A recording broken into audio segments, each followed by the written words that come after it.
أعوذ بالله من الشيطان الرجيم بسم الله الرحمن الرحيم الحمد لله رب العالمين الرحمن الرحيم مالك يوم الدين إياك نعبد وإياك نستعين اهدنا الصراط المستقيم صراط الذين أنعمت عليهم غير المغضوب عليهم ولا الضالين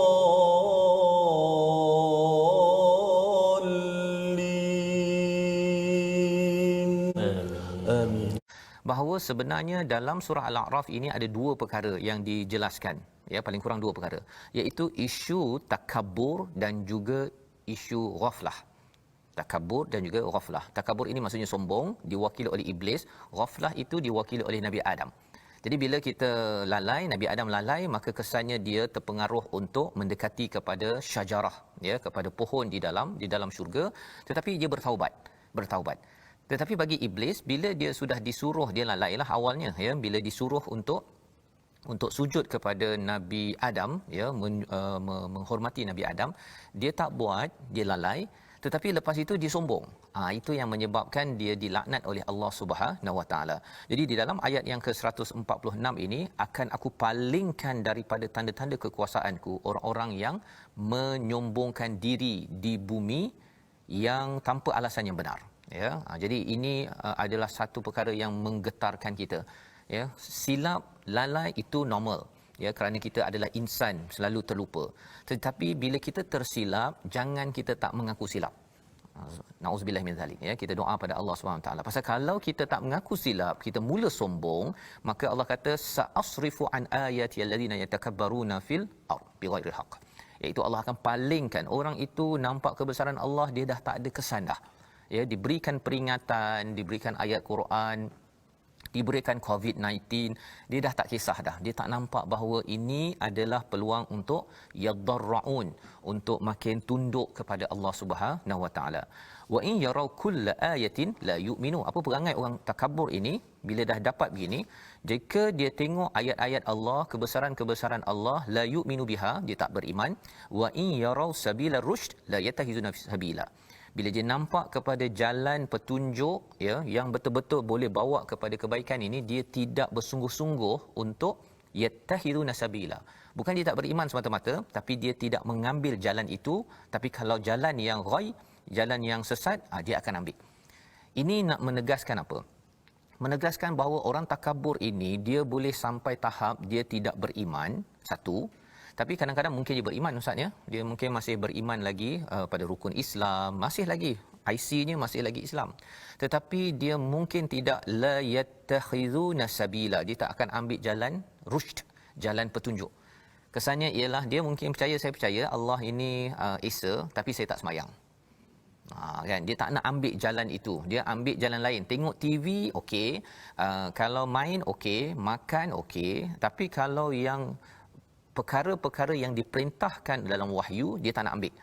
Zalika bi annahum kadzabu bi ayatina. Ini dinyatakan sebagai mendustakan ayat-ayat kami, wa kanu anha ghafilin, kerana mereka awalnya adalah ghaflah, tapi ghaflah itu sampai satu masa dia jadi takabur. Nauzubillah min zalik. Ini adalah satu pembongkaran. Allah membongkar tentang sifat manusia, tuan-tuan, ya. Kita mungkin tak tahu suatu perkara, kita boleh belajar, orang tegur. Tapi kalau orang tegur, kita tidak maksudnya makin lagi merendah diri, apatah lagi bila Allah tegur di dalam Al-Quran. Allah tegur dengan COVID-19, bisnes kita, cabaran dalam keluarga. Kalau kita masih lagi rasa tak yadarraun, tidak merendah diri, khawatir ia menyebabkan kita makin takabur dalam kehidupan. Qala Nabi sallallahu alaihi wasallam al-kibru batarul haqq wa ghamtun nas. Sabda Nabi SAW, al-kibru, takabbur adalah sifat sebagaimana yang didefinisikan oleh Nabi SAW sendiri ialah sebagai menolak kebenaran dan juga merendah-rendahkan manusia. Inilah sifat yang kita diharamkan untuk memiliki sifat ini. Kalau ada kita cabut cepat-cepat sifat ini daripada diri kita, kita kena ubati, kena rawat dengan Al-Quran, tadabbur Al-Quran. InsyaAllah mudah-mudahan sifat ini tidak ada daripada diri kita, kerana ia boleh orang kata apa, boleh menghalang untuk daripada kita masuk ke syurga Allah Subhanahu wa taala. Dengan doa kita, subhanakala ilma lana illa ma 'allamtana innaka antal alimul hakim. Maha sucimu ya Allah, tidak ada ilmu kecuali yang Engkau ajarkan kepada kami, sesungguhnya Engkau yang Maha mengetahui, yang Maha bijaksana. Rabbi zidni ilma, ya Tuhan kami, tambahkanlah ilmu untuk kami. Allahu akbar, Allahu akbar. Jadi mari sama-sama kita lihat pada sinopsis halaman 168 untuk kita jelas apakah yang akan kita belajar pada hari ini. Bermula daripada ayat 144 hingga ayat 145, dialog Allah bersama Nabi Musa alaihissalam. Dan kemudian kita akan melihat dipalingkan golongan yang sombong daripada memahami dalil-dalil kebesaran Allah akibat kesombongan dan kekafiran mereka. Inilah yang kita lihat pada ayat 146 hingga ayat 147. Diikuti pada ayat 148 kisah yang berlaku sementara Nabi Musa bertemu Allah Subhanahu Wa Taala. Kisah Samiri yang membuat patung anak lembu, diikuti oleh Bani Israel, diuruskan Nabi Harun, dan ia adalah satu perkara yang mencari kepada tauhid yang kita ingin lihat apakah kesan selepas itu. Allahumma arhamna bil Quran.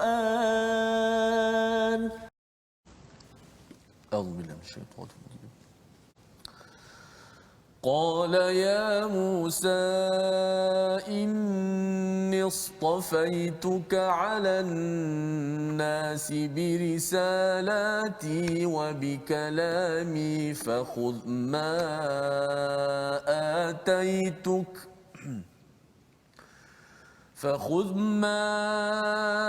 آتيتك وكن من الشاكرين. وكتبنا له في الألواح من كل شيء موعظة وتفصيلا لكل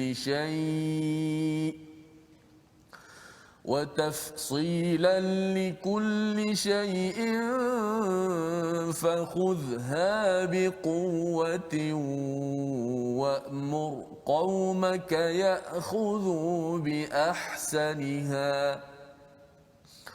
سأريكم دار الفاسقين.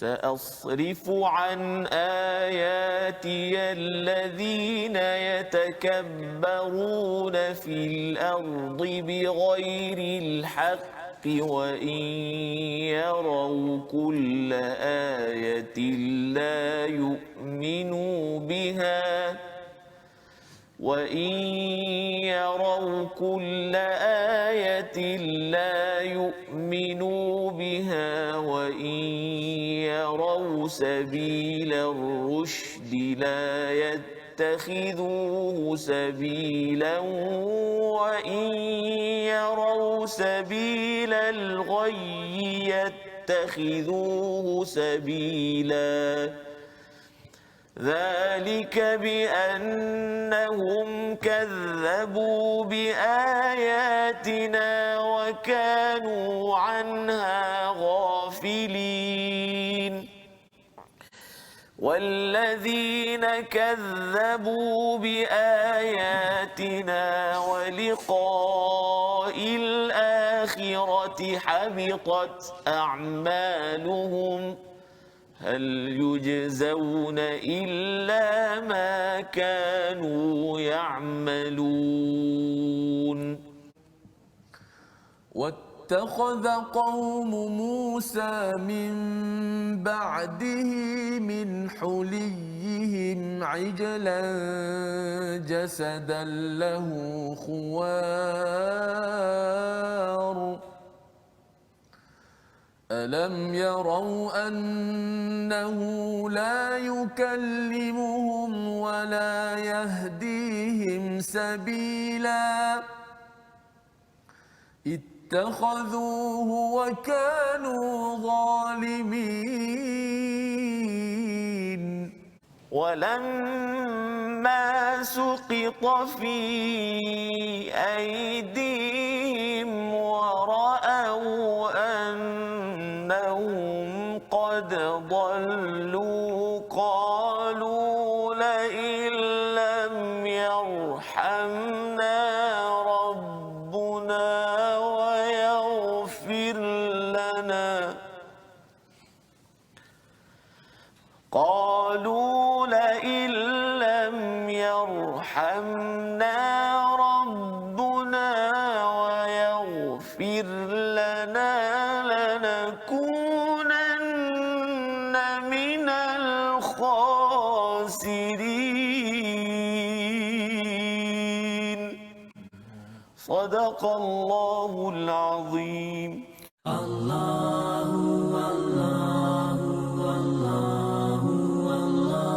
Iaitu resolusi kita, apakah yang boleh kita ambil pelajaran? Yang pertama, kita tengok resolusi pada ayat 144, berpegang teguh pada wahyu. Zaman kita Al-Quran, pada zaman mereka itu adalah Taurat, untuk menjadi orang yang bersyukur. Itu yang pertama. Yang kedua, berpegang sekuat-kuatnya pada mesej daripada Allah. Maksudnya bukan sekadar kita beriman, tapi kena buat.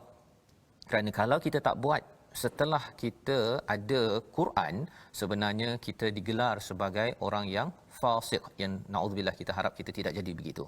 Dan ayat yang ketiga ataupun resolusi ketiga yang boleh kita ambil perhatian, jangan jadi orang lalai, iaitu orang yang mengabaikan ayat kebesaran Allah, kerana ia akhirnya boleh membawa kita pada status takbur, sama level dengan iblis yang dilaknat, akhirnya dipalingkan daripada melihat kebesaran Allah Subhanahu wa taala.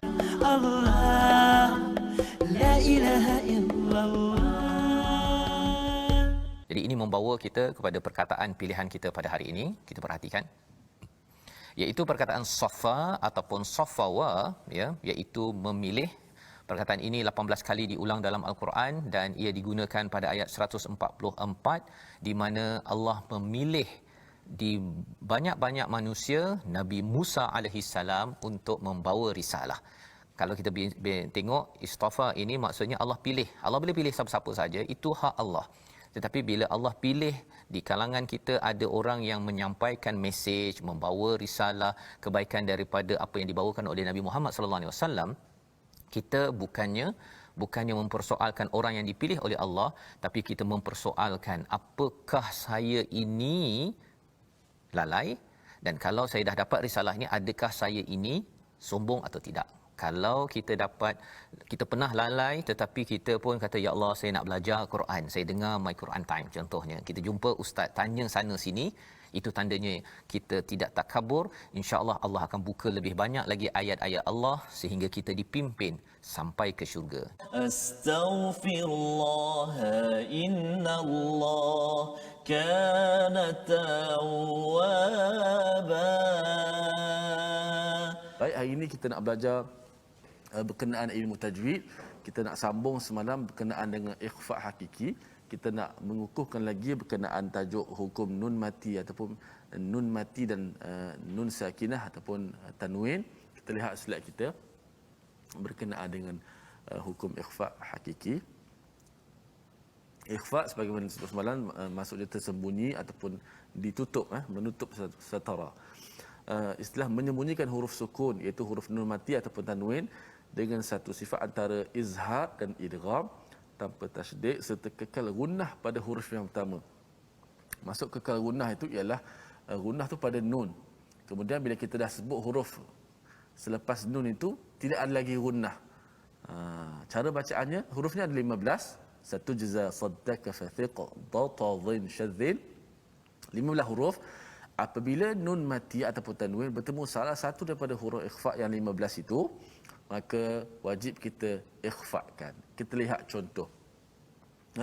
Likullin syai'in fakhudha. Ada dua likulli syai'in fakhudha. Maaf, satu. Tanwin pada hamzah berjumpa dengan fa. Aijalan jasada. Aijalan jasada. Tanwin berjumpa dengan jim. Kemudian nun berjumpa dengan qaf. Min qablu. Min qablu. Wa tahdi man tasha' wa tahdi man tasha'. Nun bertemu dengan ta. Okey, penonton-penonton, sahabat-sahabat Al-Quran sekalian, bagaimanakah cara kita nak menyebut huruf ikhfa ini? Ialah kita ambil satu contoh, nun bertemu dengan fa. Anfusikum. Boleh apa ni? Nun bertemu dengan fa. Daripada hamzah kita sebut a, mulut kita terus pergi pada makhraj fa. Jangan mulut kita sebut, lidah kita pergi pada nun. Tak ada lagi. Anfusikum. Itu izhar. Kalau kita baca anfusikum, itu bacaan izhar dan tak boleh. Kita di sini kita baca kena ikhfa. Okey. So, nun itu hanya ada pada gunnah di khayshum, di hidung. Selepas kita sebut hamzah, a, okey, mulut kita, lidah kita jangan pergi makhraj nun. Yang pergi nun biar kerja hidung saja. Dengung dekat hidung. Daripada a, mulut kita, lidah kita terus berpindah pergi kepada huruf fa. So sebab tu kita kata ikhfa ini, nun ini disembunyikan. Sembunyi kat mana? Diletakkan di mana? Disembunyikan di sisi huruf selepas itu. Kalau huruf fa lah. Kalau huruf ta lah. Kalau dot lah. Contoh kita, nun bertemu dengan fa supaya nak bagi faham. Daripada a, mulut kita sebut a, daripada makhraj a, terus kita pergi ke mulut kita huruf nak sebut huruf fa.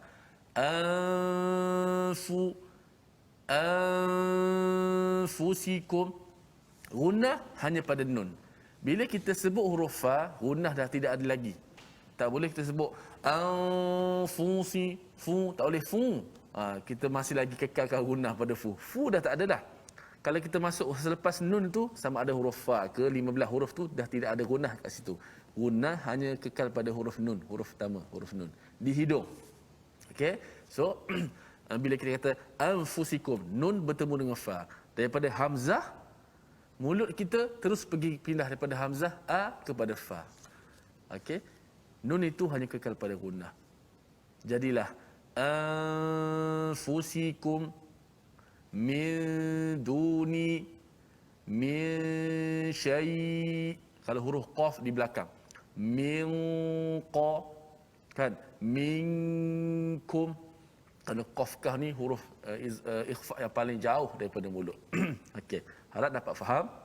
InsyaAllah selepas ini kita akan buat latihan setiap episod ni, latihan ikhfa daripada 15 huruf ikhfa. Kita akan ambil contoh satu hari 2 huruf sahaja sehingga habis 15 huruf ikhfa untuk kita dapat sama-sama latih ketika Quran Time, insya-Allah. Jangan lupa menonton Quran Time. Allahumma salli ala Muhammad, ya Rabbi salli alaihi wasallim.